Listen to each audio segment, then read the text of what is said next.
नमस्कार विद्यार्थी मित्रांनो, मी शरद गायके। आज 17 मे रोजी जो ग्रुप बी मुख्य परीक्षा कंबाईन गट ब मुख्य परीक्षेचा पेपर झाला आहे। पहिला पेपर मराठी इंग्रजीचा त्यामध्ये झालाय। तर या पेपरचं इंग्रजीचे जे 50 प्रश्न आहे त्या सर्व प्रश्नांचं आपण इथं विश्लेषण बघणार आहोत आणि त्या प्रत्येक प्रश्नाला सॉल्व्ह करणार आहोत। तर बघा, हा जो आजचा क्वेश्चन पेपर होता त्याचं लेवल ऑफ डिफिकल्टी कशी आहे याबद्दल सर्वजण तुम्ही चर्चा करत असाल किंवा विचार करत असाल। या सगळ्या गोष्टींचा आपण काय करू, प्रत्येक क्वेश्चन सॉल्व्ह करायला सुरू करू। प्रत्येक क्वेश्चन सॉल्व्ह करत असताना आपल्याला हे अनालाइज करता येईल की पेपर मधले क्वेश्चन्स कशा पद्धतीने विचारले गेलेले आहेत। ठीक आहे, पेपर खरंच अवघड होता, थोडासा नवीन होता की रिपीटेड क्वेश्चन्स अधिक होते कमी होते, एक दोनच आले, या सगळ्या गोष्टी सुद्धा आपण सॉल्व्ह करताना आपल्या लक्षात येणार आहे। व्होकॅब्युलरीचे जे काही क्वेश्चन्स आहेत ना ते मिक्स्ड क्वेश्चन्स आहेत। काही शब्द तुम्हाला वाटू शकतात की अगदीच नवीन प्रश्न आले, पण एक दोन क्वेश्चन्स अगदी रिपीट झालेले सुद्धा तुम्हाला बघायला मिळतात, म्हणजे ट्रेडिशनली विचारले गेलेले क्वेश्चन। तर हा आहे आपला आजचा पेपर आणि हा आहे त्यातला पहिलाच प्रश्न। काय विचारलेला आहे पहिला प्रश्न, choose from the following the correct antonymous pairs. म्हणजेच काय, आपल्याला इथं दिला आहे 4 ऑप्शन। काय म्हटलंय, बेस नोबल, फ्लोट सिंक। एकमेकांचे विरुद्धार्थी असतील तर ते आपलं उत्तर आहे, नसेल तर एलिमिनेट करून पुढचं चेक करायचं। बेस म्हणजे कसा, कनिष्ठ। नोबल म्हणजे कसा, श्रेष्ठ। फ्लोट म्हणजे काय, तरंगणे। सिंक म्हणजे बुडणे, अशा अर्थाने वापरतो। तर कनिष्ठ श्रेष्ठ एकमेकांचे विरुद्धार्थी आहेत, अँटोनिमस विरुद्धार्थी शब्दांच्या जोड्या पाहिजे। फ्लोट सिंक तरंगणे बुडणे विरुद्धार्थी आहेत, हे उत्तर येतं। आता हा जो पेपर आहे ना, म्हणजे ही जी कॉपी तुमच्या समोर दिसते, हा पेपर टेलिग्राम वरती सगळीकडे व्हायरल झालेला आहे। मी तोच पेपर जसा तसा घेतलाय। ठीक आहे, तर आपलं इथं उत्तर येतं ऑप्शन 1। हे जे 2 लिहिलेलं हे चूक आहे। त्याचं कारण असं आहे, कॉमन म्हणजे सामान्य, एक्स्ट्रा म्हणजे आवश्यकतेपेक्षा जास्त किंवा जास्तीचा किंवा अधिकचा। आता इथं ना कॉमन साठी एक्स्ट्रा ऑर्डिनरी आला असता तर अँटोनिम असला असता। कॉमन म्हणजे सामान्य, एक्स्ट्रा ऑर्डिनरी म्हणजेच काय, असामान्य, अशा अर्थाने आपण तिकडे वापरू शकत होतो। पण हे कॉमन एक्स्ट्रा एकमेकांचे अँटोनिम होत नाही। फ्रेश आणि स्टेल अँटोनिम होतात, पण ऑप्शन 2 एलिमिनेट होतोय कारण की कॉमन एक्स्ट्रा चूक आहे। इथं फ्रेश आणि स्टेल जे आहे ते बरोबर उत्तर आहे। फ्रेश म्हणजे ताजे, स्टेल म्हणजे शिळे। अक्विट सॅक्रिफाईस, अक्विटचा अर्थ होतो एखाद्या व्यक्तीला निर्दोष मुक्तता करणे, निर्दोष मुक्त करणे। अक्विट म्हणजे निर्दोष मुक्तता। एखाद्या व्यक्तीवरती काही दोष झाला होता, म्हणजे दोष लावण्यात आला होता किंवा आरोप झाला होता, मग त्याच्यावरती गुन्हा दाखल झाला वगैरे, कोर्टामधून त्याच्यावरचे सगळे गुन्हे काय म्हणतो आपण त्याला प्रूव्ह नाही झाले, मग त्याचं काय होतं, निर्दोष मुक्तता होते।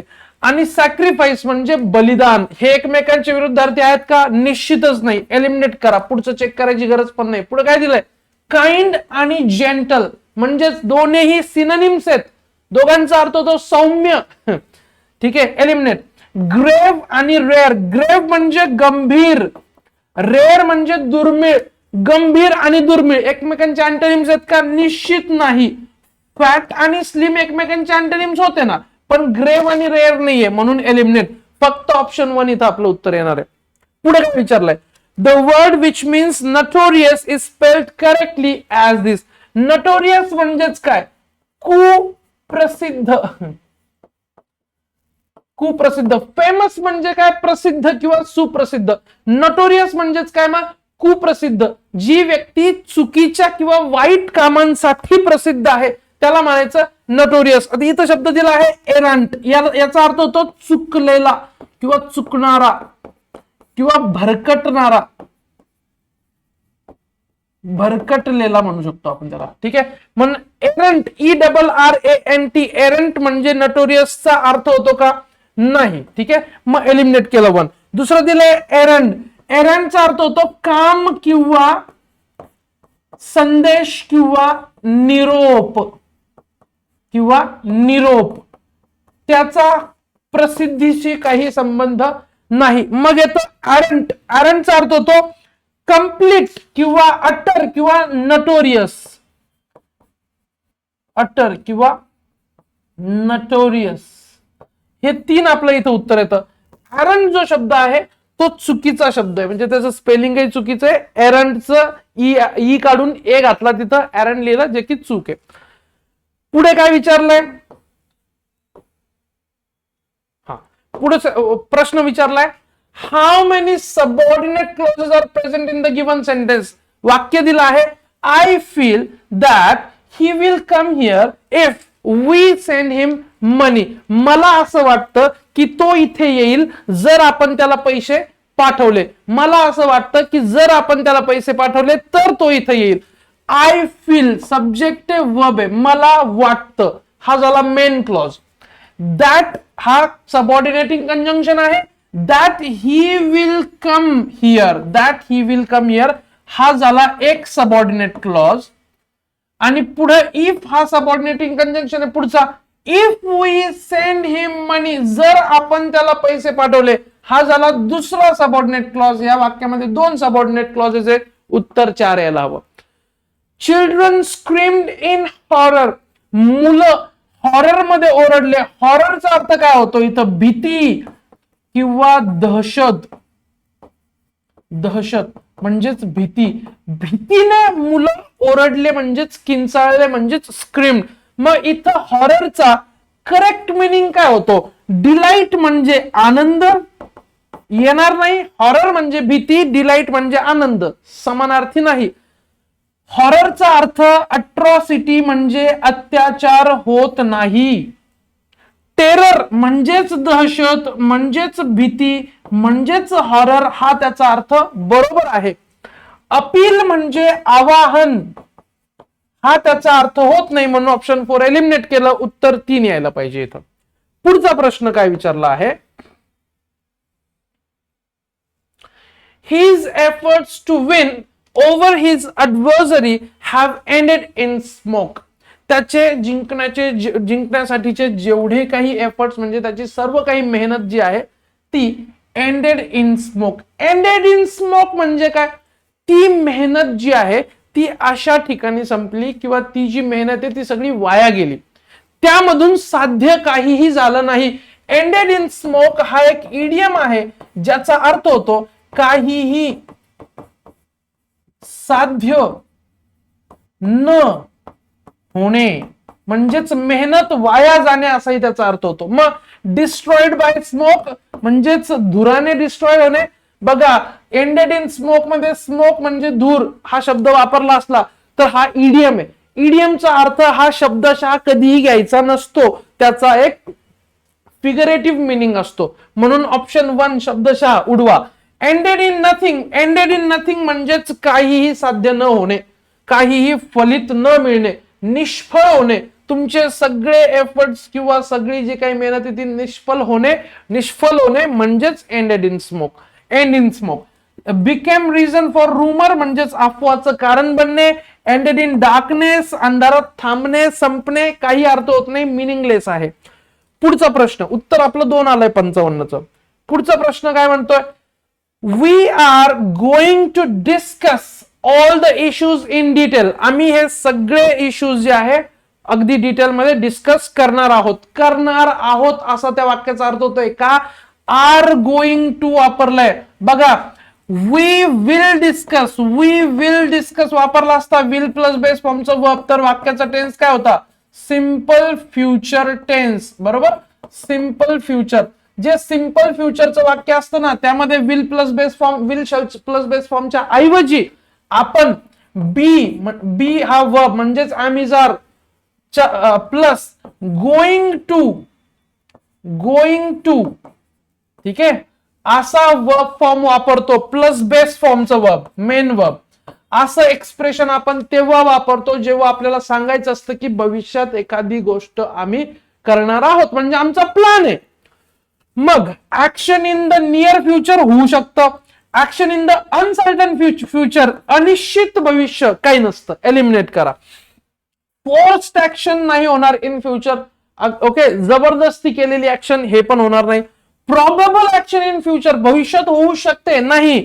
इथं गोइंग टू एक्सप्रेशन वापरलं की समजायचं इथं प्रॉबेबिलिटी नाही, प्रॉबेबिलिटी नाही, तर आपण प्लॅनिंग दाखवतो आहोत, आपला प्लान आहे असं दाखवतोय. म्हणून ऑप्शन 1 उत्तर येणार आहे action in the near future. मग पुढे काय वापरलंय? आता इकडे 3 वाक्य दिली आहेत आणि विचारलंय की कोणतं वाक्य करेक्ट आहे, करेक्ट सेंटेन्स विचारलंय. पहिलं, he lives in Khurja in काय बुलंदशहर. आता उत्तर प्रदेशमध्ये बुलंदशहर हे एक डिस्ट्रिक्ट आहे, म्हणजेच काय म्हणतो जिल्हा, आणि खुर्जा हे एक छोटस शहर आहे. आता समजून घ्या, he lives in Khurja in Bulandshahr, he subject आहे, लिव्स बेस फॉर्मचा वर्ब आहे, सिंपल प्रेझेंट टेन्स दाखवतोय. तो बुलंदशहरातील खुर्जामध्ये राहतो, म्हणजे बुलंदशहर या जिल्ह्यामध्ये खुर्जा या शहरामध्ये तो राहतो. तर या वाक्यामध्ये इन हा प्रेपोजिशन 2दा वापरलाय. बरेच लोक म्हणजे होऊ शकतं, कन्फ्युज होऊ शकतील की ऍट खुर्जा इन बुलंदशहर हवं होतं, पण नाही. आता इथं ऍक्च्युअली प्रेपोजिशनचा नियम असं सांगतो की ऍट जर आपण वापरलं तर तिथं स्पेसिफिक प्लेस किंवा पॉइंट किंवा अजून काय सांगितलं पाहिजे, ऍड्रेस, स्पेसिफिक ऍड्रेस जर दाखवायचा असेल, एक्झॅक्ट पत्ता, एक्झॅक्ट लोकेशन, तर आपण तिथं वापरतो ऍट. आणि जर लार्जर एरिया दाखवायचा असेल, लार्जर एरिया दाखवायचा असेल तर आपण वापरतो तिथं इन. जर स्पेसिफिक प्लेस किंवा ऍड्रेस किंवा पत्ता असेल, जसं की आय लिव्ह किंवा I saw him at Mahatma Gandhi Chowk. आता महात्मा गांधी चौक हे एक एक्झॅक्ट लोकेशन आहे, त्या एक्झॅक्ट लोकेशन किंवा ऍड्रेसच्या अगोदर आपण ऍट वापरतो. लार्जर एरिया काय असू शकतो, आपण ऍट द कॉलनी म्हणतो की इन द कॉलनी म्हणतो. कॉलनी या शब्दाच्या अगोदर आपण इन वापरतो की ऍट वापरतो, इन वापरतो, ऍट वापरत नाही. कॉलनी मध्ये in the colony, he lives in that colony, at that colony म्हणत नाही. का? कारण की कॉलनी हा एक लार्जर एरिया आहे, महात्मा गांधी चौक एक विशिष्ट लोकेशन आहे, पॉइंट आहे, आणि कॉलनी हा एक मोठा एरिया आहे, कॉलनीमध्ये कुठेही असू शकतं. अशा पद्धतीने कॉलनी असेल, शहरांची नावं असतील, लहान शहर असो किंवा मोठं शहर, त्याच्या अगोदर इनच वापरतात, ऍट वापरत नाही. म्हणून हे वाक्य ग्रामॅटिकली बरोबर आहे. He has fallen into the river. Into आणि इन मध्ये फरक सांगतो. He has fallen into the river म्हणजे तो नदीत पडला, म्हणजे तो नदीच्या बाहेर होता कुठेतरी काठावर, तिथून नदीत पडला असा त्याचा अर्थ होतो, आणि हे वाक्य बरोबर आहे. पण इथं जर मी या वाक्यात इंटूच्या ऐवजी इन वापरला तर वाक्याचा संदर्भ अर्थ सगळं चुकेल, बदलेल. त्याचं कारण असं आहे, मी जर म्हणालो ही has fallen in the river, in the river म्हणजे काय माहिती का, एखादी गोष्ट नदीतल्या नदीतच घडली, म्हणजे तो नदीत होता आणि तिथंच पडला. He has fallen into the river म्हणजे तो नदीच्या बाहेर होता, नदीच्या बाहेरून नदीच्या मध्ये पडला. आलं लक्षात? I went into the room, I went into the room, बरोबर आहे की I went in the room म्हणतो. I went into the room म्हणजे मी रूमच्या बाहेरून रूमच्या आत गेलो. इन टू वापरायचा असतो, इन नाही. इन आपण तेव्हा वापरायचो जेव्हा आपल्याला दाखवायचं की एखादी action inside the specific area किंवा लोकेशन घडली असेल. मग इनसाइड द रूम, रूमच्या आतल्या आतच एखादी गोष्ट घडली आहे, क्रिया घडली, तर तिथं इन वापरायचा. रूमच्या बाहेरून आतमध्ये एखादा मुवमेंट दाखवायचं असेल तर इन टू वापरायचा. ह्या लॉजिकने आपलं बी वाक्य सुद्धा बरोबर आहे, जसं दिलंय तसं. ए आणि बी उत्तर यायला पाहिजे. ए आणि बी इथं दिलेलं आहे, ए बी आणि सी कुठं दिलेलं नाहीये. ठीक आहे, अजून पुढचं सी पण आपण चेक करू, काही गडबड असली तर. Divide the property among all the brothers. Divide verb आहे, वर्बने वाक्य सुरू झालं, चालतं, इम्परेटिव्ह सेंटेन्स आहे.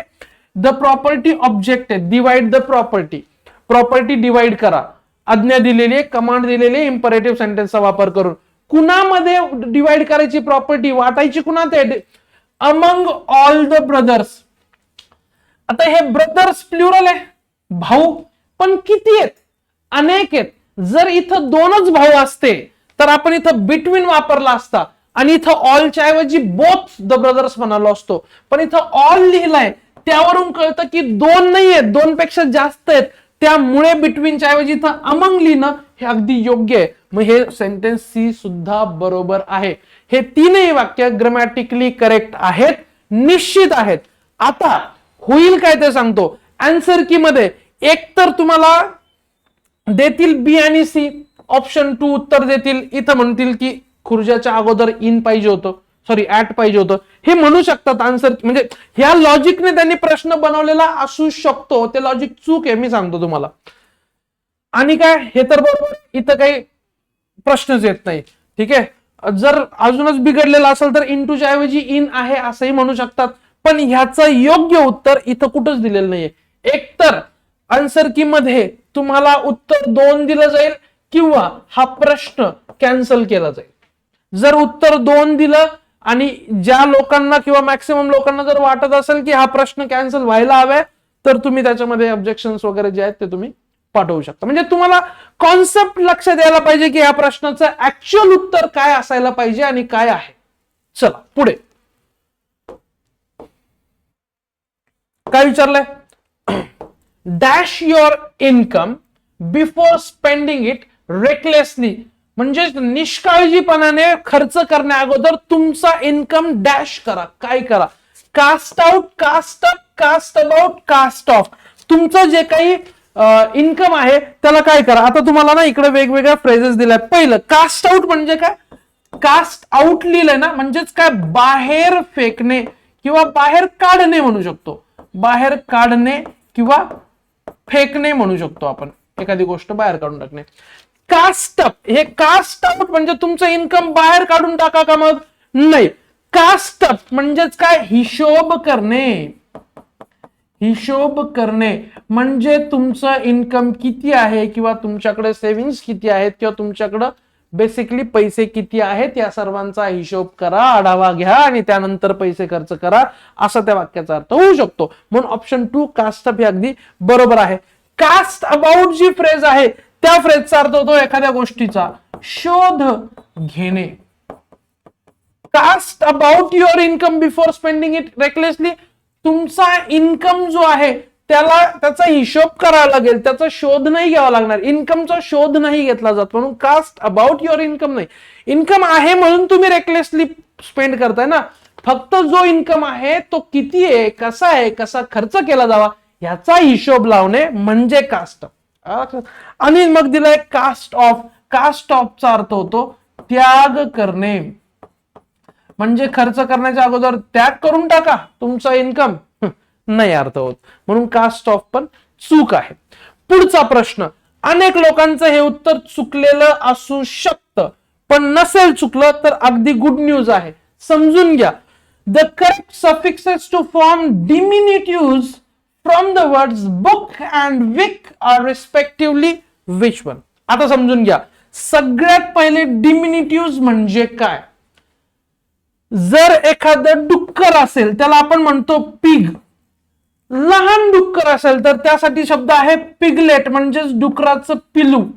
आता एखाद्या वस्तू किंवा एखाद्या प्राण्याचं छोटा फॉर्म, स्मॉल फॉर्म जो असतो त्याच्यासाठी जर एखादं नाव बनवायचं असेल त्याच शब्दापासून, तर त्याला म्हटलं जातं त्याचा डिमिनिटिव्ह फॉर्म. डिमिनिटिव्ह म्हणजे डुक्कर असेल तर मोठं, छोटं असेल तर स्मॉल पिग म्हणजे पिगलेट. मग इथं पिगलेट मध्ये लेट हा सफिक्स वापरून मी काय केलं, त्याचा पिगचा डिमिनिटिव्ह केला.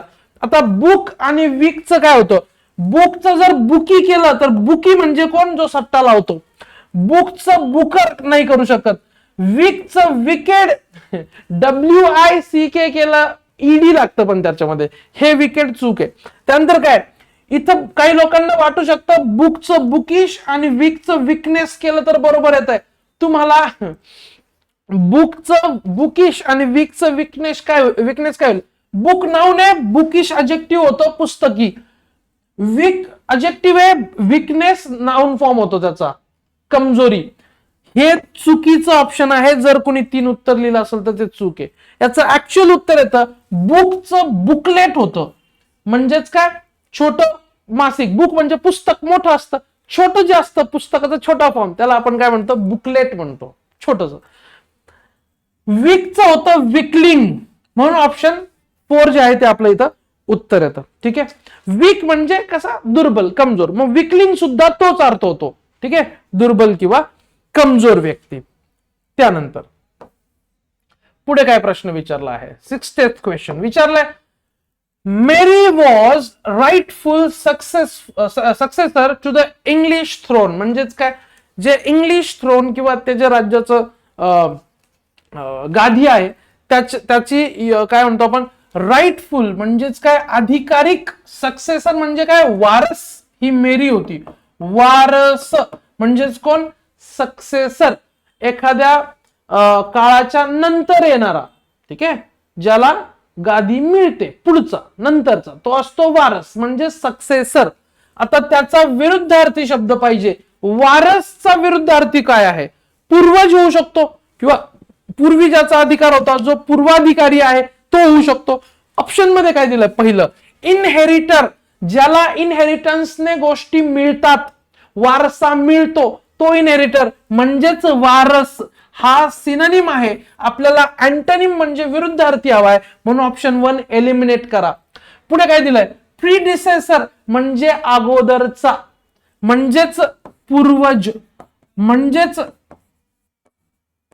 पूर्वाधिकारी. उत्तर 2 याला होतं. एजिटेटर म्हणजेच आंदोलक, आंदोलन करणारा, एजिटेटर. सपोर्टर म्हणजे समर्थक, म्हणजे सपोर्टर. इथं उत्तर तुमचं 2 यायला पाहिजे होतं, प्रीडिसेसर. ज्यांनी कोणीचा हा पेपर आहे त्यांनी 1 उत्तर लिहिलंय, चूक आहे. चला पुढे जाऊया.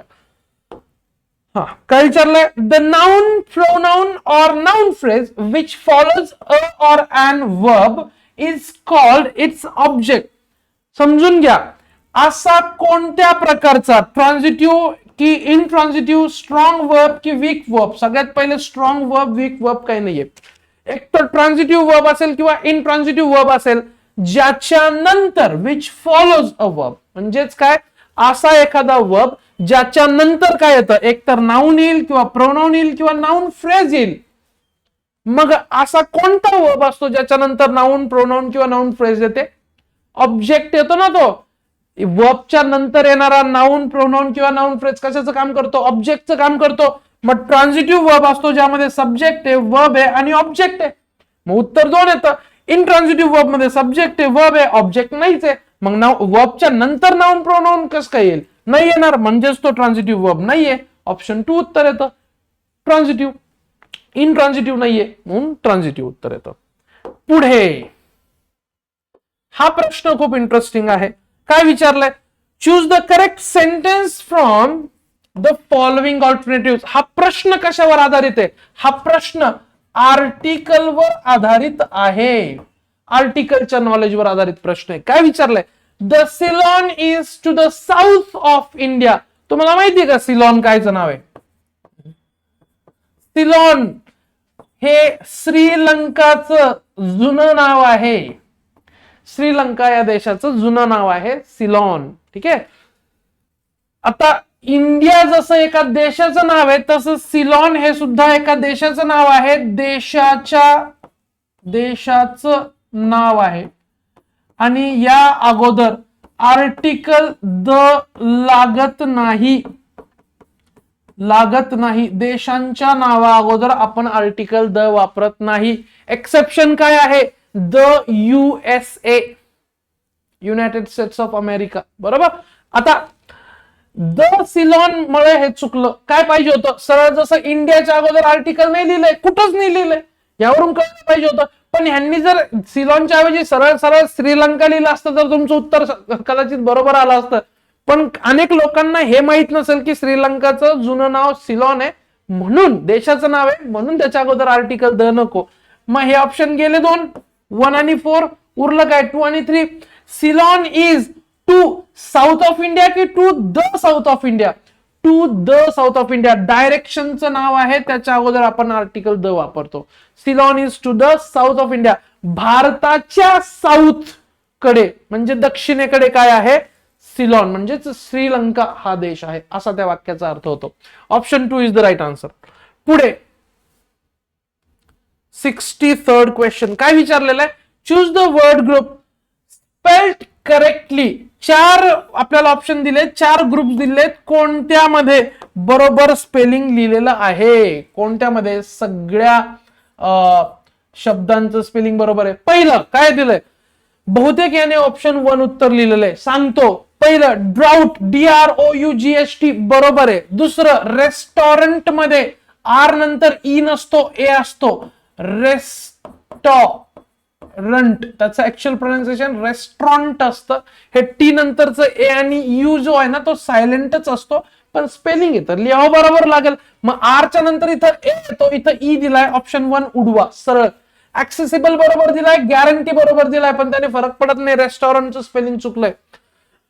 ट्रुली ब्रेव्हिटी अचीव, नेबर मध्ये अचीवचं स्पेलिंग चूक आहे, आयच्या अगोदर ई पाहिजे होतं, एलिमिनेट. लाईट, फाईट, हाईट, माहीट मध्ये हाईट मध्ये आयच्या अगोदर ई पाहिजे होतं, म्हणून हा ग्रुप मध्ये हाई चुकला, हाईट मुळे. एकच बरोबर आहे. अॅमेटर म्हणजेच कोण, जो नवशिक्या आहे, अनुभव नसलेला, नवीन आहे, त्याला म्हणतो अॅमेटर. टेंटेटिव्ह म्हणजे कसं, अंदाज, अंदाजे, अंदाजित. त्यानंतर काय, कंटिंजन्सी, कंटिंजन्सी आणि मग दिले समराईज. आता कंटिंजन्सी म्हणजे काय, आकस्मिकता. आणि समराईज मध्ये बघा जे तुम्ही दिलेलं दिसताय ना, इथं समराईजच्या स्पेलिंग मध्ये झेड आणि एस दोन्ही दिलेले आहे. कॉमा जो एस दिलेला आहे ना, त्याचा अर्थ काय होतो, ब्रॅकेट मध्ये दिलेला एस चा, ह्याचा अर्थ होतो की ह्याच्या दोन स्पेलिंग आहे, एक SUMMARIZE आणि दुसऱ्या स्पेलिंग मध्ये झेडच्या ऐवजी SE पण चालतं. ZE अमेरिकन स्पेलिंग आहे, SE हे ब्रिटिश स्पेलिंग आहे. दोनही शब्द तसे पाहिले तर बरोबर आहेत, पण इथं देऊन ठेवलंय, झेड पण दिलं, एस पण दिलं. ठीक आहे, म्हणजेच त्यांना हे ऑप्शन बरोबर द्यायचं होतं. तर हे जे ऑप्शन आहे, ऑप्शन 4 हे बरोबर आहे. समराईज, झेड असला तरी चालतो, एस असला तरीही शब्द जो आहे तो बरोबर आहे. पुढे जाऊया. पुढचा क्वेश्चन अगदी इंटरेस्टिंग क्वेश्चन आहे. काय विचारलंय, झेनिथ या शब्दाचा अर्थ विचारलाय. झेनिथ म्हणजे सर्वोच्च, सर्वोच्च किंवा शिखर म्हणतो आपण, शिखर. ठीक आहे, he is at the Zenith of his career, म्हणजेच काय, तो त्याच्या करिअरच्या अगदी सर्वोच्च पीकवर आहे किंवा शिखरावर आहे. झेनिथ ऑफ द माउंटेन म्हणजेच माउंटेनचं, पर्वताचं शिखर, पीक, समिट पण म्हणू शकतो आपण त्याला. झेनिथ म्हणजे काय, summit. Summit of the mountain म्हणजेच काय, पीक ऑफ द माउंटेन म्हणजेच काय, शिखर. मग इथं काय दिलंय, the line at which earth surface and the sky seem to meet. अशी लाईन जिथं पृथ्वी आणि आकाश एका ठिकाणी मिळालेले दिसतात, एकमेकाला टेकलेले दिसतात, त्याला काय म्हणतो आपण, क्षितिज म्हणतो. त्या क्षितिजासाठी इंग्रजीमध्ये शब्द काय, होरायझन. क्षितिज म्हणजे काय, होरायझन, HORIZON, होरायझन म्हणजे क्षितिज. होरायझन म्हणतात त्याला, झेनिथ नाही. ऑप्शन 1 उत्तर येणार नाही. Option 2, the highest point in the sky reached by the sun or the moon म्हणजे आकाशामधला सर्वोच्च पॉइंट, जिथं चंद्र किंवा सूर्य आकाशामध्ये पृथ्वीपासून खूप उंचावरती जिथं ठेपलेले आहेत. इथं काय दिलंय, an outer part or edge of an area, काय म्हणतो आपण त्याला, बाउंड्री. बाउंड्री किंवा आणखी काय म्हणू शकता तुम्ही, पेरिफेरी. पेरिफेरी म्हणू शकता. आणखी काय दिलंय, पेरिफेरी, PHERY. पुढे काय दिलंय, a heavy base supporting a statue.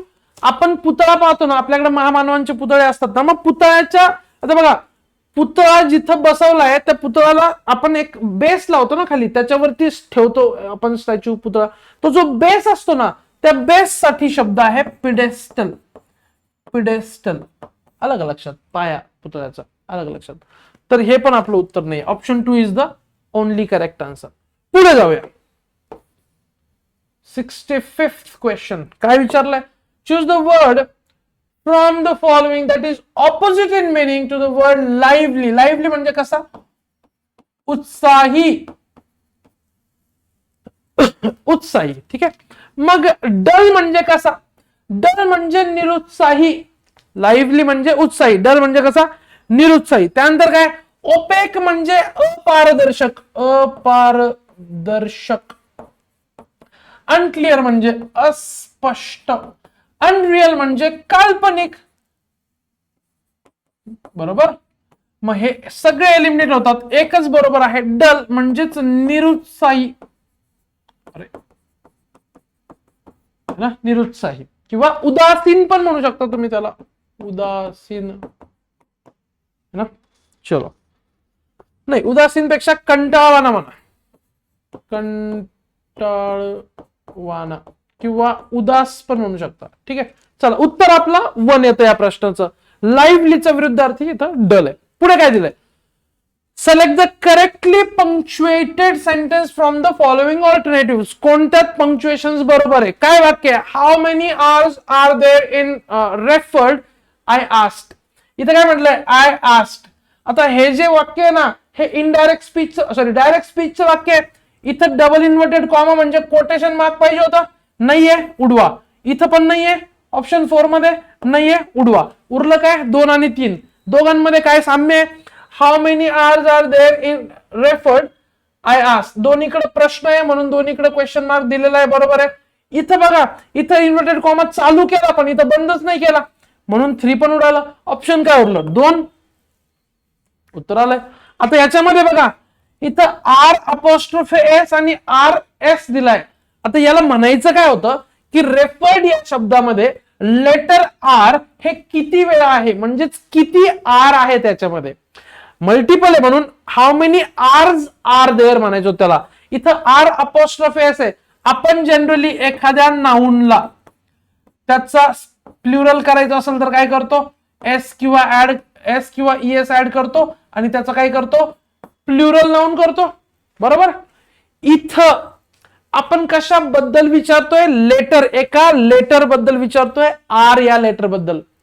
आता इथं लेटर आर जो आहे त्याचा जर प्लुरल करायचा तर त्याच्या स्पेलिंग मध्ये फक्त एसच लावा ना, अपॉस्ट्रोफे एस का लावता, असा विचार करू शकता तुम्ही की सर अपॉस्ट्रोफे एस आपण केव्हा वापरतो? एकतर कॉन्ट्रॅक्शन दाखवायला, आपण जसं की म्हणतो इट अपॉस्ट्रोफे एस, याचा अर्थ काय होतो रे? इट इज होतो, बरोबर. बरोबर, म्हणजे इथं अपॉस्ट्रोफे एस काय दाखवलं आपण? इट इज कॉन्ट्रॅक्शन दाखवायला.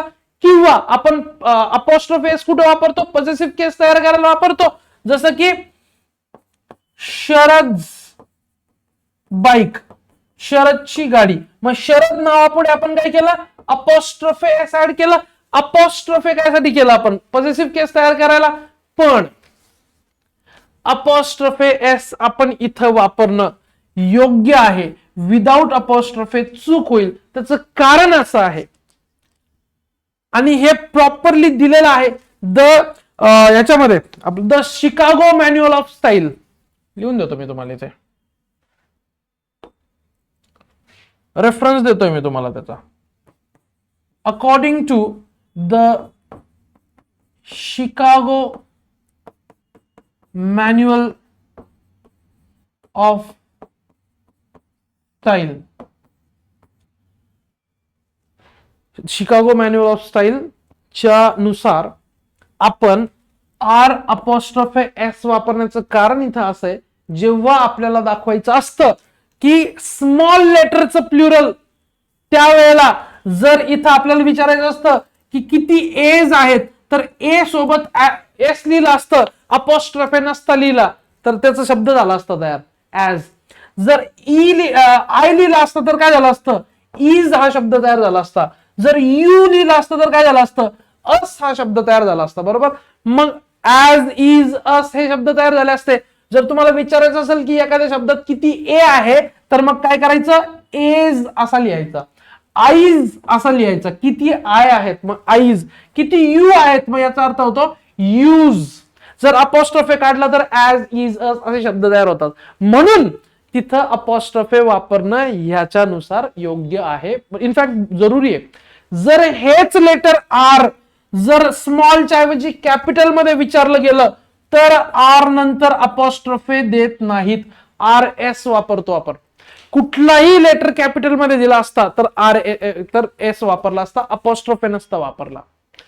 अजून एक सांगतो तुम्हाला, जर हे पण वाटत असेल की सर मग आर एस ला तर आपण रुपीज म्हणतो, मग ते कसं काय चाललं असतं, आर एस ला आपण रुपीज फक्त तेव्हा म्हणतो जेव्हा या एस च्या नंतर डॉट असेल, फुल स्टॉप, पिरियड, त्याशिवाय म्हणत नाही.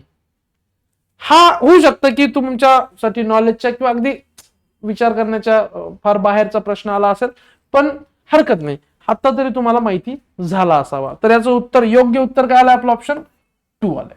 ठीक आहे, चलो पुढे वळूया.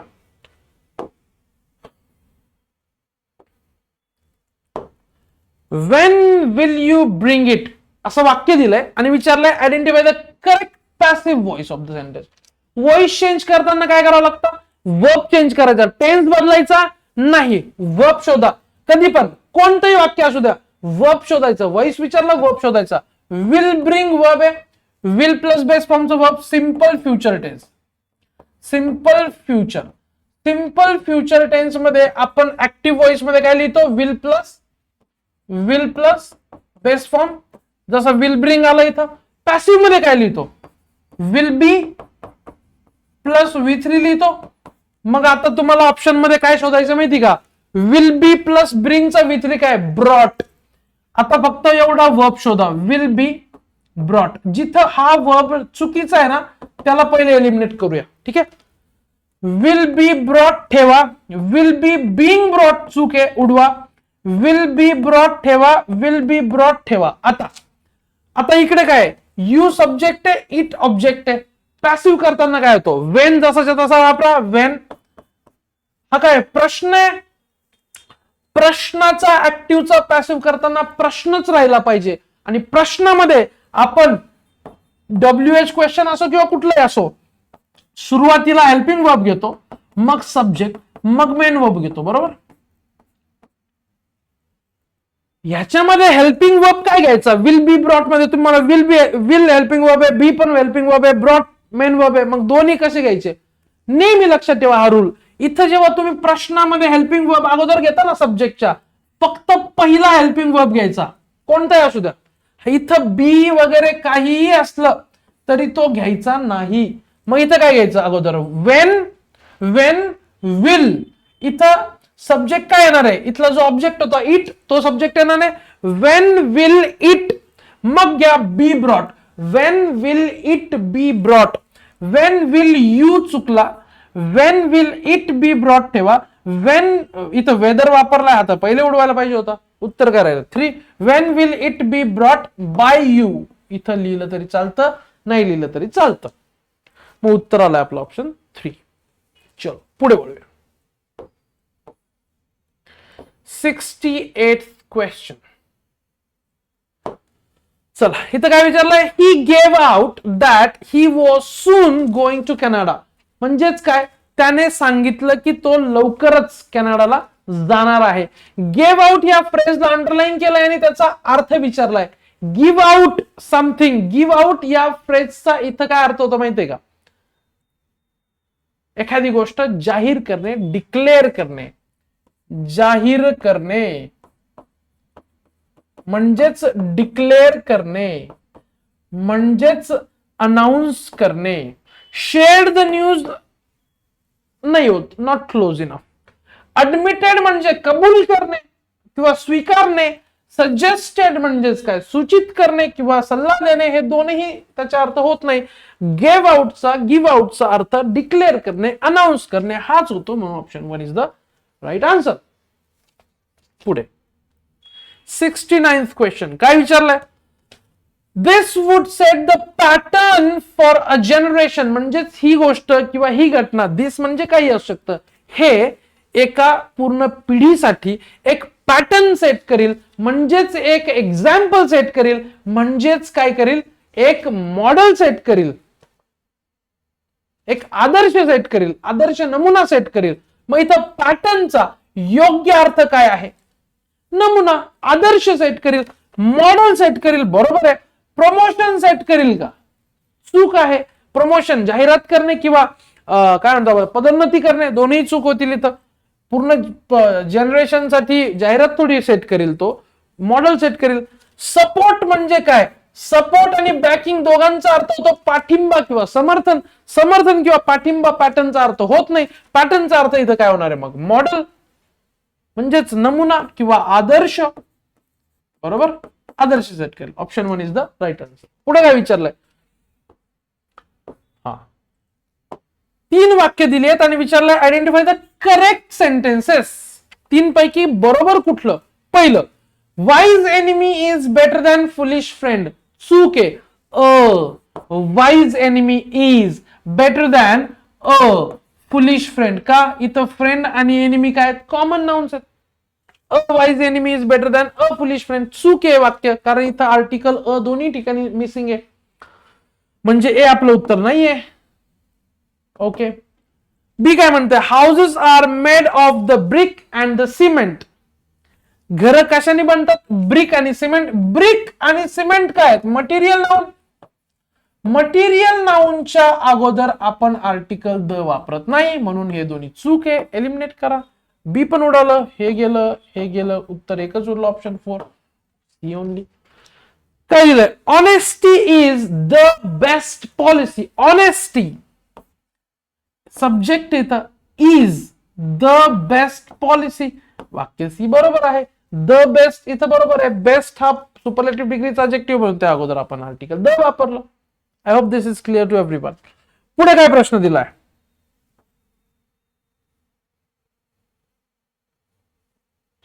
चला पुढचा काय प्रश्न आहे, 71.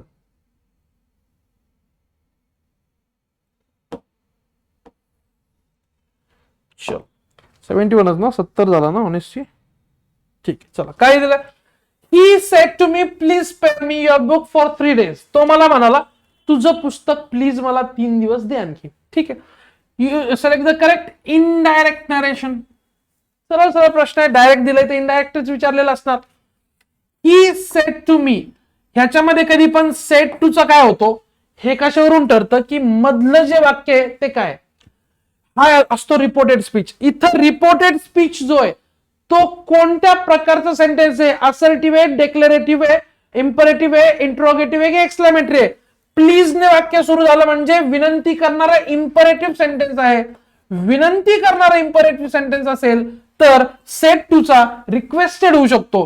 ही सेड टू मी च, ही टोल्ड टू मी नसतो, टोल्ड मी होऊ शकतं. टोल्ड नंतर टू हे येत नाही प्रेपोजिशन, म्हणून ऑप्शन 1 इथं उडवा. ही रिक्वेस्टेड मी बरोबर आहे. ही सजेस्टेड मी चुकेल, सल्ला नाही दिला त्याने, मला विनंती केली म्हणून ऑप्शन 3 पण उडवा. आता बघा, प्लीज स्पेअर मी, या वाक्यामध्ये प्लीज सोडून द्या. आता झालं आपलं, प्लीज वरून कळलं रिक्वेस्ट आहे. पुढे काय शब्द आलाय, स्पेअर मी. स्पेअर वर्ब आहे, मी ऑब्जेक्ट आहे. म्हणजेच काय, इम्परेटिव्ह सेंटेन्स मध्ये सब्जेक्ट दिलेला नसतो, इम्प्लाइड सब्जेक्ट असतो. सुरुवात कशाने होते वाक्याची, वर्बने. स्पेअर काय, वर्ब आहे. इम्परेटिव्हचा इनडायरेक्ट नरेशन करत असताना आपण काय करतो, मेन वर्बचा. स्पेअर या मेन वर्बचा काय केलं पाहिजे, इन्फिनिटिव्ह केलं पाहिजे. टू स्पेअर, कुठं कुठं स्पेअर नाहीये, या दोन पैकी टू स्पेअर आहे. ठीक आहे. He requested me to spare. इथं काय दिलं, युअर बुक. इथं युअर काय, पर्सनल प्रोनाउन आहे. कोणत्या पर्सनचा आहे, फर्स्ट पर्सन, सेकंड पर्सन की थर्ड पर्सन. युअर हा सेकंड पर्सन आहे. कधी पण रिपोर्टेड स्पीच मध्ये जर एखादा पर्सनल प्रोनाउन वापरला असेल, जर फर्स्ट पर्सन असेल तर आपण त्याला सब्जेक्ट नुसार बदलतो. सेकंड पर्सन असेल तर त्याला आपण ऑब्जेक्ट नुसार बदलतो. युअर हा ऑब्जेक्ट नुसार बदलला पाहिजे. मी चा ऑब्जेक्ट, इथं युअर कोणती केस आहे, पॉझिटिव्ह केस आहे. मग मीचा काय होईल, माय बुक. युअर बुकचा काय होईल, माय बुक व्हायला पाहिजे, कारण मी फर्स्ट पर्सन आहे. मग इथं 2 ऑप्शन पुरले. हिज बुक तर होणारच नाही. का, कारण की इथं सेकंड पर्सन येतो, सब्जेक्ट नुसार नाही बदलणार. इथं फर्स्ट पर्सन असतं, माय बुक लिहिलेलं असतं, तर इथं हिज बुक झाला असता. इथं युअर बुक सेकंड पर्सन आहे म्हणून ऑब्जेक्ट नुसार बदलेल, तो होतो माय बुक. म्हणून ऑप्शन 4 बरोबर आहे. हे चुकलं, ऑप्शन 2 आपलं उत्तर पाहिजे, ऑप्शन 4. आणि पुढचं जसं तसं फॉर 3 days लिहून टाकायचं. Option 4 is the only right answer. चला पुढे वळूया. आणखी काय विचारलं, choose the correctly spelled underline word from the options given below. 4 वाक्य दिलंय, 4ही वाक्यांमध्ये शब्द लिहिलाय स्टेशनरी. आता स्टेशनरी शब्द कुठे कुठला, द सन इज स्टेशनरी. इथं स्टेशनरीचं स्पेलिंग दोन वाक्यांमध्ये चूक आहे, दोन्ही उडून टाका. स्टेशनरीचे दोन स्पेलिंग होतात, STATIONERY आणि STATIONARY. पहिल्या स्टेशनरीचा अर्थ होतो साहित्य किंवा स्टेशनरीचं दुकान, साहित्याचं दुकान. हा जो स्टेशनरी आहे तो एलिमिनेट करा. काय राहिलं? सी ऑप्शन उरलं फक्त. सी ऑप्शन 2 मध्ये दिलंय ते आपलं उत्तर आहे. ह्या स्टेशनरीचा अर्थ काय होतो? स्थिर. सूर्य कसा आहे? स्थिर आहे. The sun is stationary. म्हणून उत्तर पाहिजे आपलं ऑप्शन 2. चला सी, हे सी वाक्य बरोबर आहे. Option 2 C. चला पुढे.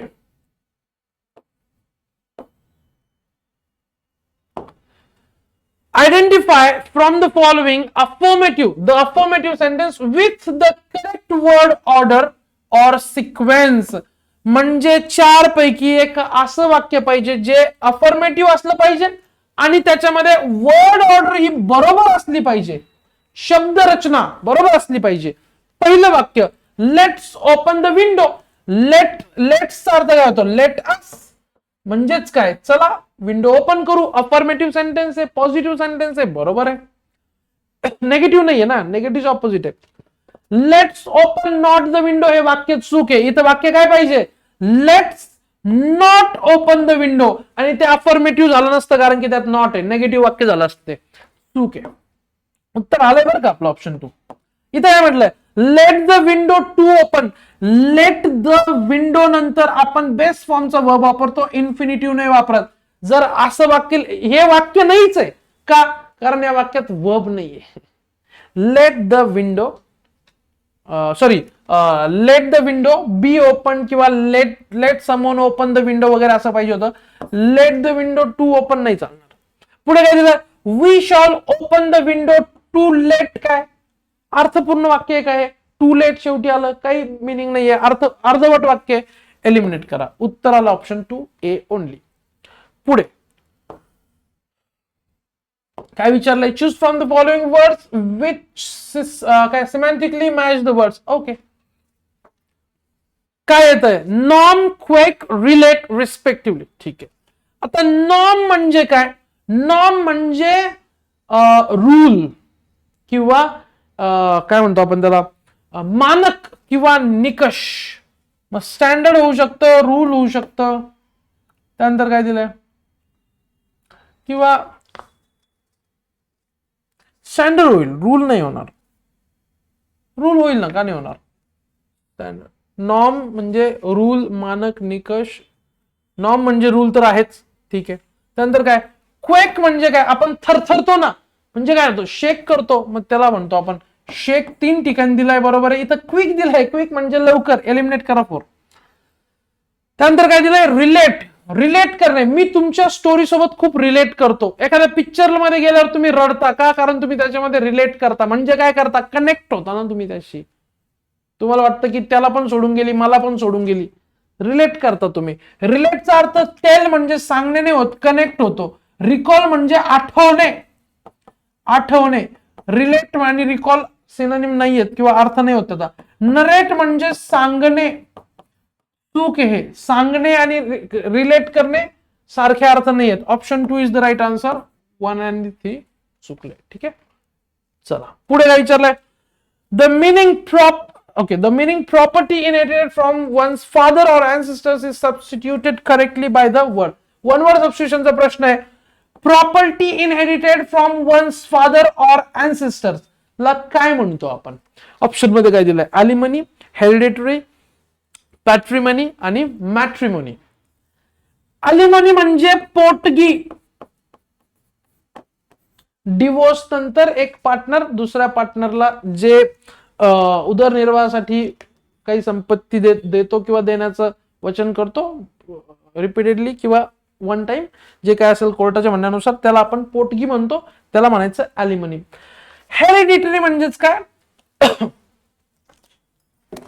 वंश परंपरागत. हेरिडिटरी म्हणजे वंश परंपरागत.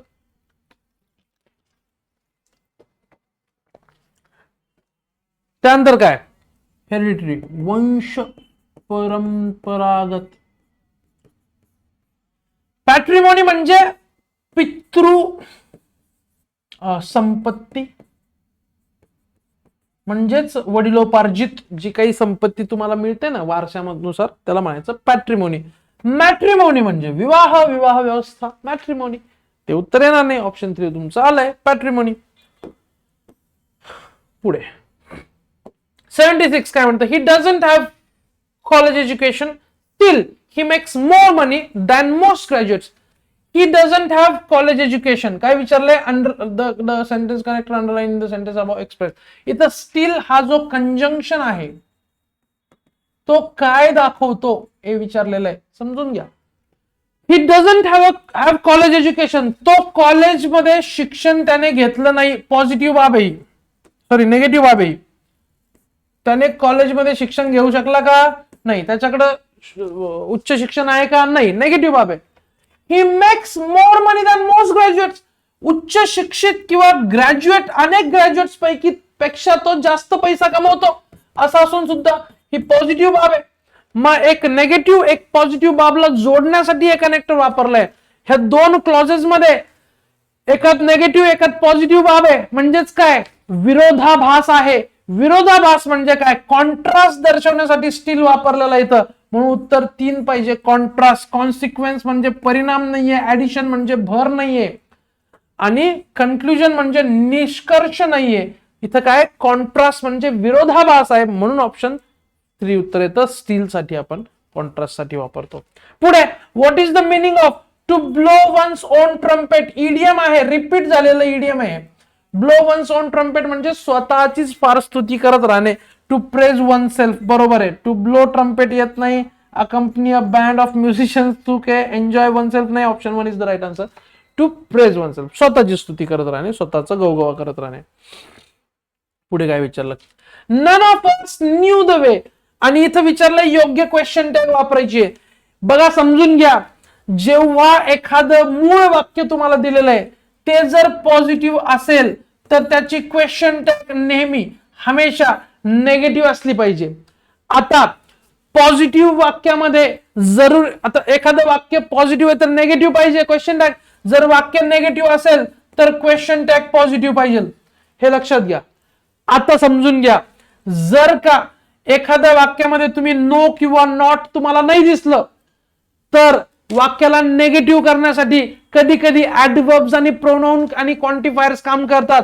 नन हा एक इनडेफिनेट प्रोनाउन आहे, इनडेफिनाइट प्रोनाउन आहे, ठीक आहे. नेगेटिव्ह आहे ना नन, नन वापरल्यावर तुम्हाला नेगेटिव्ह वर्ब वापरायची गरज नाही. तर न्यू हा पॉझिटिव्ह वर्ब आहे पण वाक्य अर्थ नेगेटिव्ह होतोय कारण की नन नेगेटिव्ह आहे, म्हणून तुम्हाला पुढची जी क्वेश्चन टॅग आहे ती पॉझिटिव्ह लागणार आहे कारण तुमचं वाक्य नेगेटिव्ह आहे. इथं डिडंटला एलिमिनेट करून टाका, नेगेटिव्ह टॅग येते, तुम्हाला पॉझिटिव्ह पाहिजे. आता नेहमी लक्षात घ्या, क्वेश्चन टॅग मध्ये एक वर्ब असतो आणि एक सब्जेक्ट असतो. क्वेश्चन टॅगचा सब्जेक्ट असतो, मग तो जो सब्जेक्ट आहे क्वेश्चन टॅगचा तो कोणता असायला पाहिजे, नेहमी लक्षात घ्या, क्वेश्चन टॅगचा सब्जेक्ट हा नेहमी पर्सनल प्रोनाउन असला पाहिजे.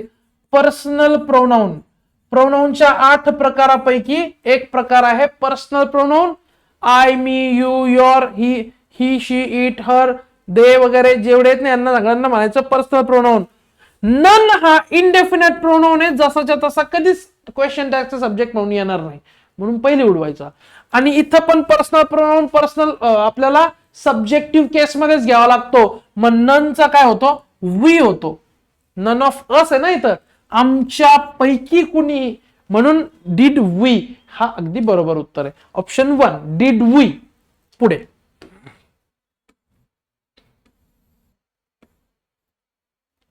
काय विचारलंय, they were working hand in glove with the authorities. Working hand in glove, hand in glove हा एक इडियम आहे ज्याचा अर्थ विचारलेला असेल. करेक्ट मिनिंग, हँड इन ग्लोचा अर्थ होतो जसं की हातामध्ये आपण काय घालतो, ग्लोव्स घालतो, कसे असतात ते एकमेकांना अगदी घट्ट पकडलेले, म्हणजेच कसे, असंच त्याचं ओरिजिन तयार झालेलं आहे, त्यापासूनच तो इडियम तयार झाला आहे. त्याचा अर्थ होतो इन क्लोज कोऑपरेशन विथ, म्हणजेच काय इन कोऑपरेशन सहकार्याने, बरोबर आहे. इन कंट्रोल नाही होत त्याचा अर्थ. विद इन रीच म्हणजे आवाक्यामध्ये, इनडिफरंटली म्हणजे उदासीन पद्धतीने अर्थ येत नाही, चूक आहे. इन कोऑपरेशन म्हणजे सहकार्याने किंवा साथ, काय म्हणतो आपण त्याला, संगनमताने पण म्हणू शकतो, सहकार्याने किंवा संगनमताने. पुढे, the word which means notice of death especially in newspaper is. Newspaper मध्ये निधन वार्ता दिलेल्या असतात. निधन वार्तासाठी काय म्हटलं जातं? हा शब्द निधन वार्तासाठी कोणता शब्द आपण वापरतो ते विचारलेलं आहे. पुढे काय, सोजोन. सोजनचा अर्थ होतो तात्पुरता मुक्काम. हे आपलं इथं उत्तर येत नाही. समन्स, कोर्ट आपल्याला समन्स जारी करतं, त्याचा अर्थ होत नाही. नोटीस ऑफ डेथ, निधन वार्ता म्हणजे ऑबिच्युअरी, ऑप्शन 3. एक्झाईल म्हणजे संन्यास, वनवास किंवा संन्यास नाही म्हणतात, वनवास किंवा हद्दपार केलं जातं त्यालाही म्हटलं जातं एक्झाईल. ठीक आहे, उत्तर आपलं आलं ऑबिच्युअरी म्हणजेच काय, निधन वार्ता. पुढे काय, करंट अफेअर मध्ये करता ना तुम्ही निधन वार्ता. पुढे काय विचारलंय, choose the correct option for the following phrase. That which cannot be read, असं ज्याला वाचलं जाऊ शकत नाही. काय म्हणणार, इलेजिबल, अस्पष्ट असल्यामुळे जे वाचलं जात नाही त्याला इलेजिबल म्हटलं जातं. इनडेलिबल, इनकॉरिजिबल, इनविजिबल असे शब्द आपल्याला इकडे दिलेले आहेत. तर इनडेलिबल म्हणजे काय, ज्याला पुसता येत नाही. इनडेलिबल म्हणजे पुसता न येणारे. इनकॉरिजिबल म्हणजेच काय, ज्याला दुरुस्त करता येत नाही, सुधारता येत नाही. इनविजिबल म्हणजे काय, जे दिसत नाही. पुढे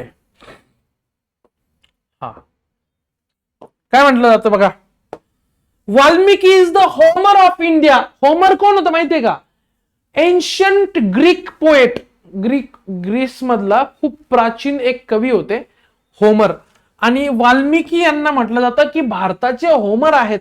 Valmiki is the Homer of India. तसं तुम्ही म्हणता ना की Prabhudeva is the Michael Jackson of India, म्हणजेच काय करता, प्रभुदेवाला भारताचा मायकल जॅक्सन म्हणताय. मायकल जॅक्सन सोबत कम्पेअर करताना मायकल जॅक्सन हा प्रॉपर नाउन काय करताय तुम्ही, त्याला कॉमन नाउन म्हणून वापरताय.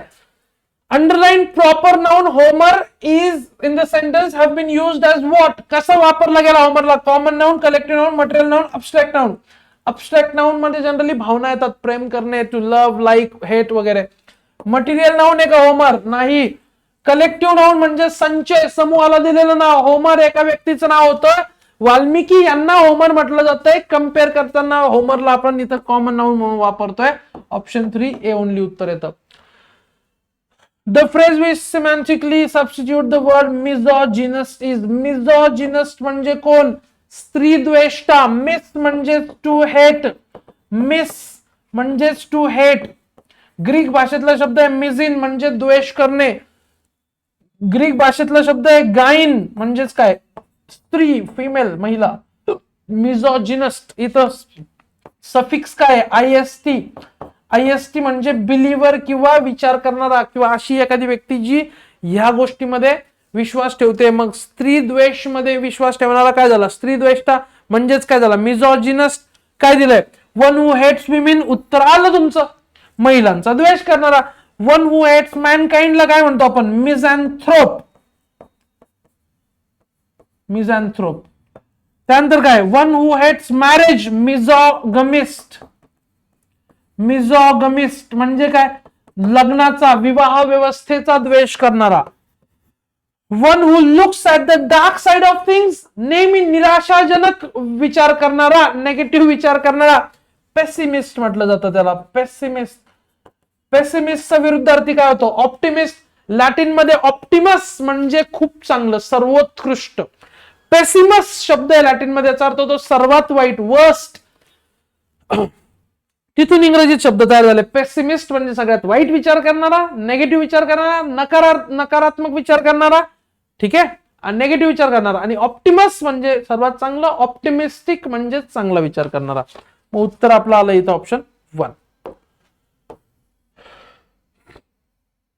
चला काय विचारलंय, Madhu likes mangoes.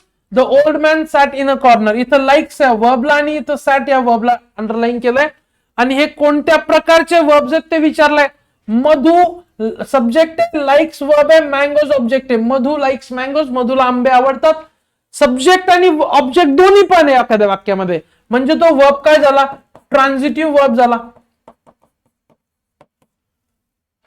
Old man sat in a corner. The old man subject आहे, सॅट वर्ब आहे, इन अ कॉर्नर ही प्रेपोजिशनल फ्रेज आहे.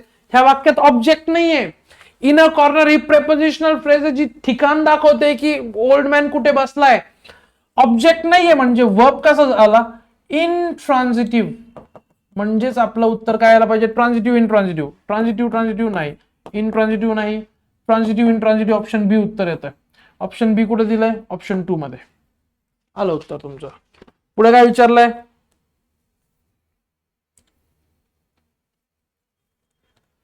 Bad habit should be destroyed in the beginning. वाईट सवयी ह्या सुरुवातीलाच संपवल्या पाहिजे. Select the correct phrase of the for the underline. ह्या अर्थाची योग्य फ्रेज किंवा इडियम वापरायचा आहे. Nipped in the bud, discourage soon, get over immediately, disgraced instantly. Nip in the bud हा इडियम आहे ज्याचा अर्थ होतो एखाद्या गोष्टीला सुरुवातीलाच नष्ट करून टाकणे. निप इन द बड. ते गार्डनिंग करताना तुम्हाला झाडाच्या एखाद्या कळीला जर एखादं इन्फेक्शन झालेलं दिसतं तुम्ही काय करता तोडून टाकताना जेणेकरून झाडाला सगळीकडे इन्फेक्शन होऊ नये, बुरशी किंवा जे काही कीड आहे ती लागू नये. त्याचा अर्थ असतो. निप इन द बर्डचा अर्थ असतो डिस्ट्रॉइड इन द बिगिनिंग. सुरुवातीलाच एखादी गोष्ट नष्ट करून टाकणे. उत्तर 1 येतं. पुढे काय दिलंय match the following words with their synonyms. समानार्थी शब्दांशी जोड्या जुळवायच्यात. रिनाउन. रिनाउन म्हणजे काय कीर्ती. म्हणजेच काय कनिंग, harsh, brief, fame. Fame H 4 येतं. श्रूड म्हणजेच कसा चतुर. चतुर म्हणजेच कसा कनिंग म्हणजेच धूर्त. बीच 1 येतं. एच 4 कुठे आहे इथं आहे, इथं आहे. 2 आणि 4 उडवा. बीच 1 कुठे आहे, बीच 1 इथं नाहीये, इथं आहे. उत्तर आलं तुमचं option 3. Transient.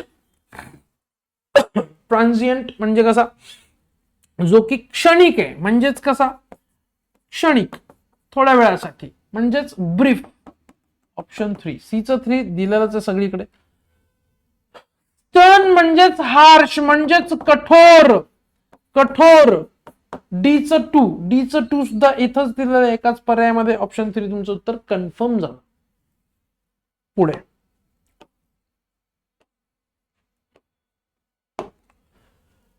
choose the grammatically correct sentence. Okay, my sister is cooking dinner every evening. My sister is cooking, was cooking, have been cooking, cooks dinner every evening. सगळं दिलेलं आहे. एव्हरी इव्हनिंगचा अर्थ आहे की दररोज. मग एकतर सिंपल प्रेझेंट पाहिजे की दररोज कुक करते, नाहीतर सिंपल पास्ट पाहिजे की दररोज कुक करायची. इथं सिंपल कंटिन्युअस चालणार नाही. Is cooking dinner every evening नाही चालत, चूक आहे. वॉज कुकिंग नाही चालत, past continuous. Have been cooking dinner नंतर एव्हरी इव्हनिंग नाही चालत. इथं काय पाहिजे होतं सांगायला पाहिजे होतं एकतर कालावधी किंवा कुकिंग किंवा सुरू केली त्याची वेळ सांगायला पाहिजे होती, चूक आहे. ऑप्शन 4 उत्तर येतं my sister cooks dinner every evening. माझी बहीण रोज संध्याकाळी जेवण बनवते, स्वयंपाक करते. पुढे select the word similar in meaning to the word. Okay, synonym विचारलाय परपेच्युअलचा. म्हणजेच कसा कायमस्वरूपी. पार्शल, पेक्युलियर, प्रिडेंट आणि परमनंट. आता पार्शल म्हणजे अपूर्ण आहे. अपूर्ण, अधुरा, अर्धवट म्हणू शकतो आपण त्याला, येणार नाही. पेक्युलियर म्हणजे विचित्र आहे, म्हणजेच एक्सेंट्रिक आहे, ते उत्तर येणार नाही. प्रिडेंट म्हणजेच कसा इररेलेव्हंट आहे. इररेलेव्हंट म्हणजे गैरलागू. गैरलागू म्हणजेच इररेलेव्हंट आहे. परमनंट म्हणजे कायमस्वरूपी म्हणजेच परपेच्युअल. ऑप्शन 4 उत्तर येतं.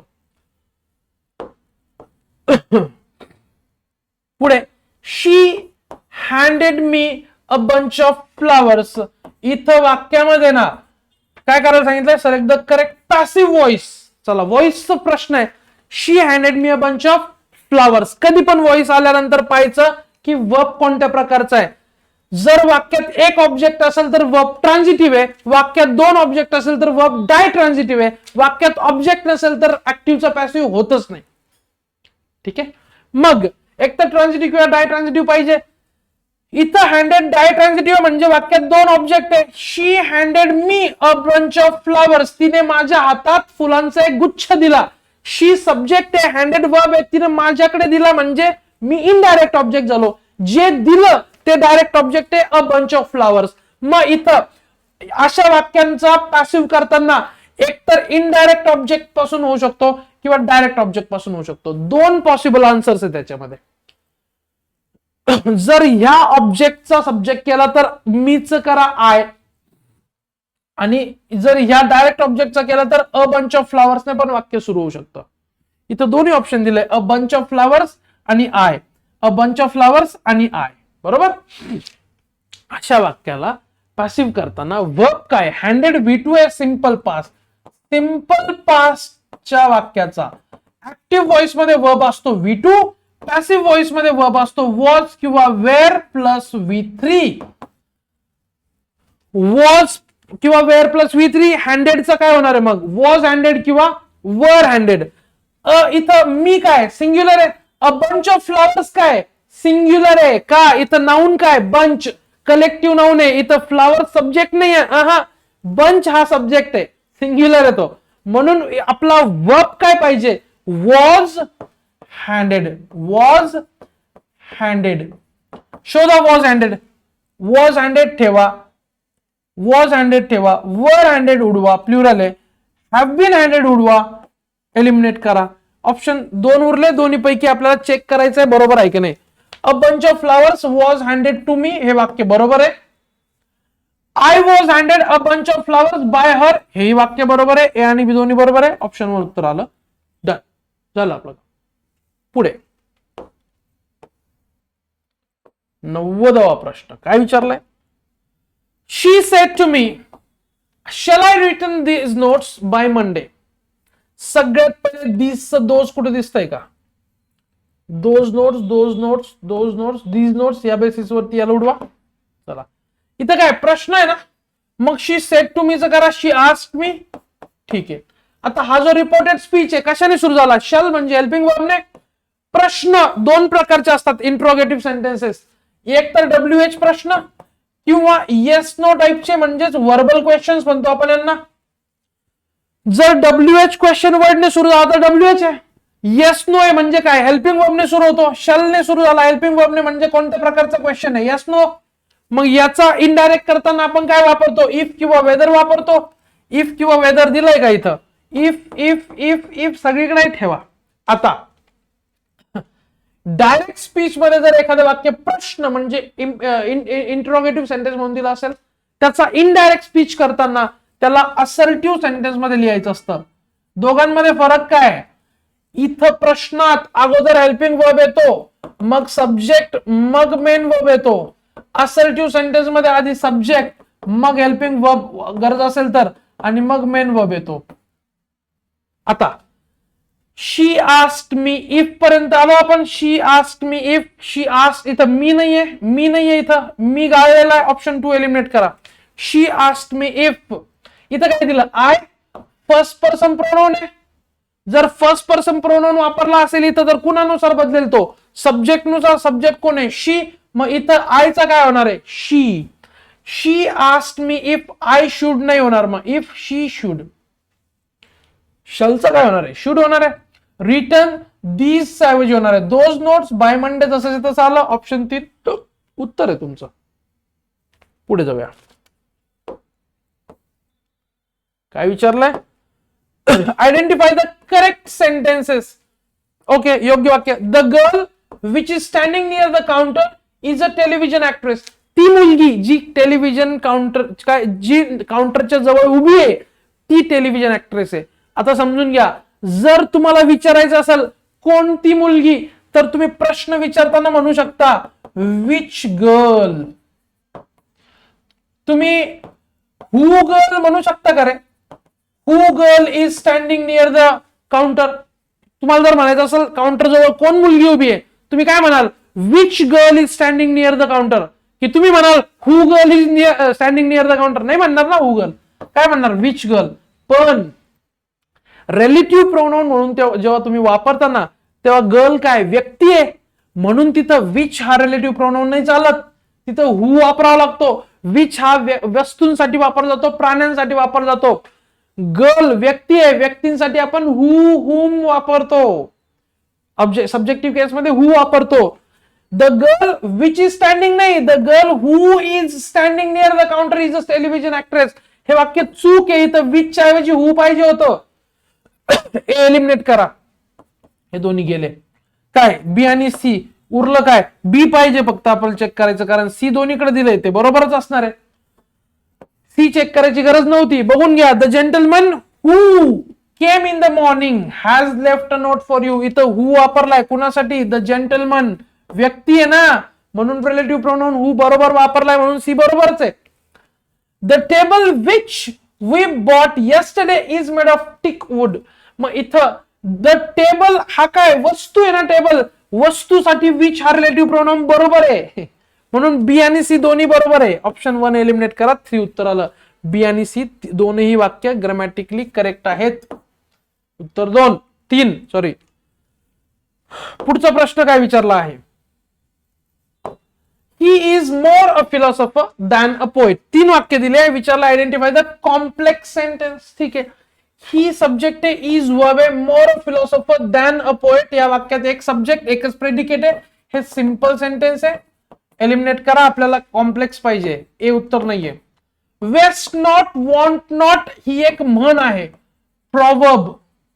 प्रॉवर्ब आहे, ज्याचा अर्थ होतो की आत्ता वाया घालवू नका, नाहीतर नंतर तुम्हाला जेव्हा पाहिजे असेल तेव्हा मिळणार नाही किंवा तुमच्याकडे अवेलेबल असणार नाही, अशा अर्थाची ही प्रॉवर्ब आहे. इथं वेस्ट नॉट वॉन्ट नॉट हे दोनही इंडिपेंडंट क्लॉजेस आहे, म्हणजे एक कंपाऊंड सेंटेन्स आहे. आपल्याला कंपाऊंड पाहिजे का, नाही. एलिमिनेट करा. उरलं सी, ते आपलं उत्तर येणार आहे. का we desire to reap therefore we sow. लक्षात, आम्हाला पिकवायचंय म्हणून आम्ही पेरतो. मग वी डिझायर टू रिप हे काय झालं, मेन क्लॉज आहे. देअरफॉरचा क्लॉज सबऑर्डिनेट क्लॉज आहे. एक मेन क्लॉज एक सबऑर्डिनेट क्लॉज कशात असतो, कॉम्प्लेक्स सेंटेन्स मध्ये. कॉम्प्लेक्स मिळालं तुम्हाला. उत्तर 3 आलं, C only. If I had money I might go in for a new car. म्हणजे जर माझ्याकडे पैसे असते तर मी नवीन कार घेतली असती. समजून घ्या, कंडिशनल सेंटेन्स आहे आणि प्रश्नात विचारलंय की या वाक्यामध्ये कोणत्या प्रकारची कंडिशन दाखवली आहे, इम्पॉसिबल, प्रॉबेबल, इम्प्रॉबेबल की जनरल ट्रूथ. जनरल ट्रूथ हे टाइप 0 कंडिशनल मध्ये दिलेलं असतं. टाइप 0च्या simple present sorry if clause main clause दोन्हीकडे सिंपल प्रेझेंट टेन्स आहे. इफ क्लॉज मध्ये टेन्स काय, हॅड V2 वापरलाय म्हणजे सिंपल पास्ट आहे. आय माइट गो म्हणजे प्रेझेंट कंडिशनल टेन्स आहे, वुडच्या ऐवजी माइट हा मॉडल वर्ब वापरलाय. म्हणजेच हे कोणत्या टाइपचं कंडिशनल झालंय, टाइप 2 कंडिशनल आहे. सिंपल पास्ट इफ क्लॉज मध्ये आणि मेन क्लॉज मध्ये प्रेझेंट कंडिशनल टेन्स, याला म्हणायचं टाइप 2. टाइप 0 मध्ये जनरल ट्रूथ असतं. टाइप 1 मध्ये प्रॉबेबल कंडिशन दिलेली असते. टाइप 2 मध्ये इम्प्रॉबेबल कंडिशन असते, इथं टाइप 2 आहे. टाइप 3 मध्ये इम्पॉसिबल कंडिशन दिलेली असते. टाइप 3च्या इफ क्लॉज मध्ये पास्ट परफेक्ट टेन्स आणि मेन क्लॉज मध्ये परफेक्ट कंडिशनल असतो. इथं टाइप 3 नाहीये. अनेकांना इम्पॉसिबल वाटलेलं असेल तर चूक आहे, इम्प्रॉबेबल कंडिशन आहे. Option 3 is the absolutely correct answer. पुढे काय विचारलंय, use of seat belt in cars is now dash. Obligate या शब्दाचा योग्य फॉर्म आपल्याला या वाक्यात वापरायचा आहे. Obligate, obligative, obligation, obligatory. Use of seat belt in cars is now obligatory. Car मध्ये सीट बेल्टचा वापर करणे हे आता कसं आहे, अनिवार्य आहे. ऑब्लिगेटरी अनिवार्य. अजेक्टिव्ह फॉर्म पाहिजे ना आपल्या इथं, अजेक्टिव्ह पाहिजे म्हणून ऑब्लिगेटरी. ऑब्लिगेशन हा नाउन होईल. लक्षात. चलो पुढे काय विचारलेलं आहे तुम्हाला, ऑब्लिगेटिंग हा वर्ब फॉर्म झाला असता, ऑब्लिगेटिव्ह काय नसतं. Identify the sentence punctuated correctly. योग्य पद्धतीने पंक्च्युएटेड सेंटेन्स विचारलंय. The prince asked why are you so sorrowful. Indirect speech direct स्पीचचं वाक्य. द प्रिन्स आस्क्ड हे सगळीकडे पाहिजे. यानंतर एक कॉमा पाहिजे. इथं कॉमा नाहीये, एलिमिनेट करा. कॉमा आहे ठेवा. त्यानंतर कोटेशन मार्क्स पाहिजे, चालू होतील. कोटेशन मार्क मधला पहिला शब्द जो आहे ना त्याचं पहिलं लेटर कॅपिटल पाहिजे. इथं काय दिलं, वाय ठेवा. इथं स्मॉल लेटर आहे, उडवा. ऑप्शन 1 आणि 2 उरले. पुढे जाऊया. Why are you so sorrowful. इथं प्रश्न आहे ना, मग इथं एक्सक्लेमेटरी सेंटेन्स दिलाय आणि इथं प्रश्नचिन्ह दिलंय. एक्सक्लेमेटरी सेंटेन्स जर असेल तर वाय आर यू नाही, वाय यू आर लागलं असतं, पण इथं ते पण नसतं चाललं, डायरेक्ट स्पीचचं वाक्य आहे म्हणून. मग इथं काय पाहिजे, why are you so sorrowful, प्रश्नचिन्ह पाहिजे, कारण की तो प्रश्न आहे म्हणून option 2 is the right answer. अशा पद्धतीने आपण सर्व 45 प्रश्न जे की आपल्या ग्रामर, व्होकॅब्युलरी आणि इडियम्स वरती आधारित आहेत ते इकडे सॉल्व्ह केलेत. आपला जो पॅसेज दिलेला होता ना, तुम्हाला जर पॅसेजची लेंथ खूप वाटली असेल तर लेंथ तुम्हाला वाटली असेल जास्त आहे, लेंथ ठीक आहे, परंतु पॅसेजची जी लँग्वेज आहे ना ती बिलकुल डिफिकल्ट नाहीये. प्रश्न काय काय विचारले आणि कशा पद्धतीने विचारले ते जर आपण एकदा इथं बघून घेऊ. पहिला प्रश्न काय म्हटलाय, it is essential on the part of the government. तुमच्याकडे आता वाचताना जर क्वेश्चन पेपर असेल तर तुम्हाला मी हे नाही दाखवत, प्रश्न नाही दाखवत, डायरेक्ट पॅसेज दाखवतो. ह्या 96 नंबरचा प्रश्न आहे ना, काय विचारलाय, it is essential on the part of government. गव्हर्नमेंटने काय करणं आवश्यक आहे त्यासाठी आपल्याला 4 ऑप्शन दिलेत. इकडे त्याचं उत्तर ना ऑप्शन 2 येतं, to devise mechanisms to redistribute gains to those left out of market process. आता इकडं ना याचं ऑप्शन, याचं आन्सर जे आहे ना दुसऱ्या पॅराग्राफच्या शेवटी दिलेलं आहे बरं का. हे बघा, तर there are mechanisms in place to redistribute some of the gains to those who are unable to partake in the market process and hence get left behind. जे लोक मार्केट प्रोसेसच्या बाहेर पडतात म्हणून मागे राहतात त्यांच्यापर्यंत रिडिस्ट्रीब्युशन जे आहे ते सगळं पोहोचलं पाहिजे. इथे येतं तुमचं 96 नंबरच्या प्रश्नाचं उत्तर. त्यानंतर 97 नंबरचा प्रश्न काय म्हणतोय तुम्हाला, the idea of inclusive growth is very significant as. का बरं सिग्निफिकंट आहे idea of inclusive growth? Idea of inclusive growth जी आहे त्याच्यामध्ये ऑप्शन काय दिलंय, त्याचं कारण आहे की इथं दिलंय कुठे 96 97 ना शेवटी दिलंय, this approach is attractive. This approach is attractive because it does not ignore growth like some of the older heterodox criteria did. म्हणून हे 97 चं उत्तर येतं तुमचं ऑप्शन 2 आहे का त्याचं, 97 चं ऑप्शन 4 आहे बरं का, म्हणून महत्वाचं आहे. त्यानंतर काय विचारलंय, in the light of the argument in the passage the true statement are. तुम्हाला 4 स्टेटमेंट दिलेले आहेत, 4ही बरोबर आहेत. ऑप्शन 2 उत्तर येणार आहे तुमचं. त्याचं पहिलं जे वाक्य दिलंय ना ते दिलेलं आहे, it simply looks at the growth of income of the poorest section. इथं पुअरेस्ट सेक्शन फार महत्वाचं आहे, दिलंय ना, it the inclusive growth take note of the poorest section of the population. बरोबर दिलेलं आहे, poorest section of the population, ठीक आहे. त्यानंतर काय दिलंय, it a nation's progress can be truly measured in terms of the progress of its poorest segment. Of its poorest segment वरती दिलंय. आता हे थोडंसं ना इथलं मी जे लिहिलंय ते हे होईल. हे काय दिलंय, स्मॉल सेगमेंट बी ना,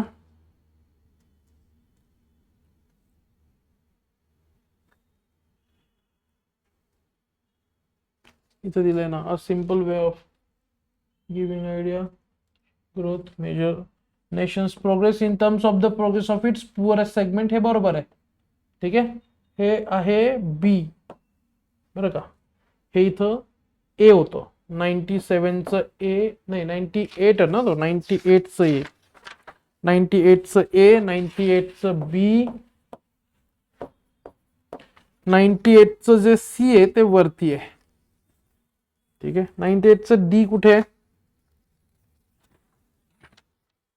हे काय 20%. आता हे जे वाक्य होतं ना हे तुम्हाला फक्त व्यवस्थित वाचून घ्यायचं होतं की जसं दिलंय तसं बरोबर आहे का, शोधायला खूप सोपं होतं, ठीक आहे. आणि ए वरती दिलेलं आहे सगळ्यात वरती, ग्रोथ दॅट कन्स्टिट्यूट्स, अगदी 3ऱ्याच लाईन मध्ये आहे, ठीक आहे.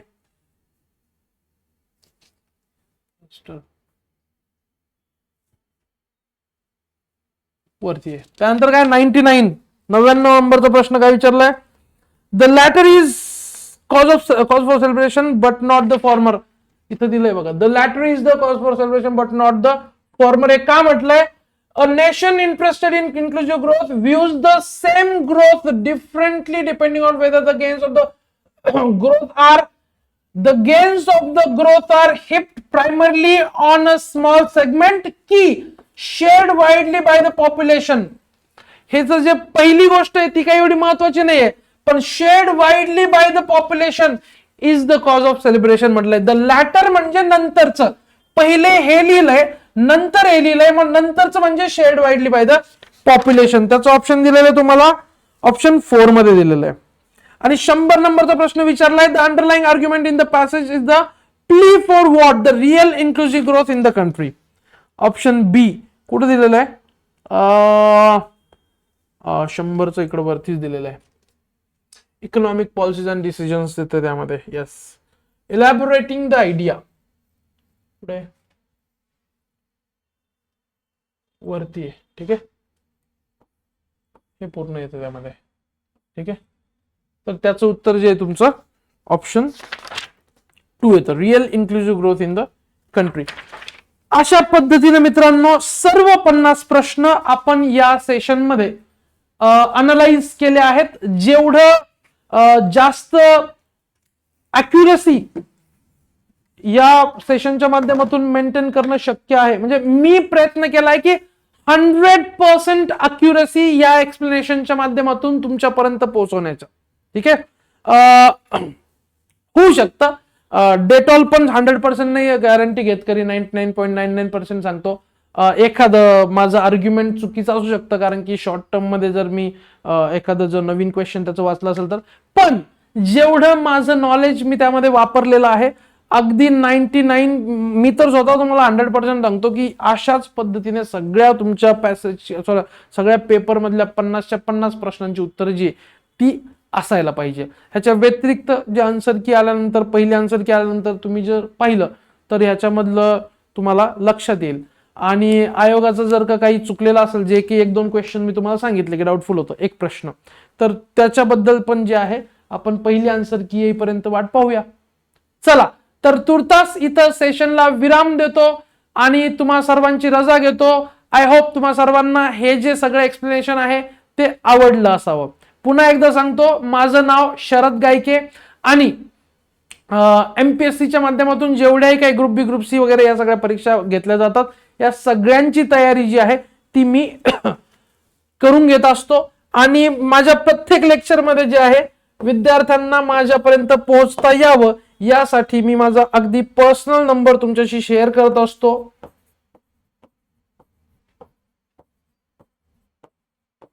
तर हा आहे माझा पर्सनल नंबर, तुम्ही त्यावरती मला व्हॉट्सअप वरती किंवा कॉल करून सुद्धा कॉन्टॅक्ट करू शकता. चला तर तुर्तास सेशनला थांबवून तुम्हा सर्वांची रजा घेतो. भेटूया आपल्या पुढच्या सेशन मध्ये. Thank you very much. जय हिंद.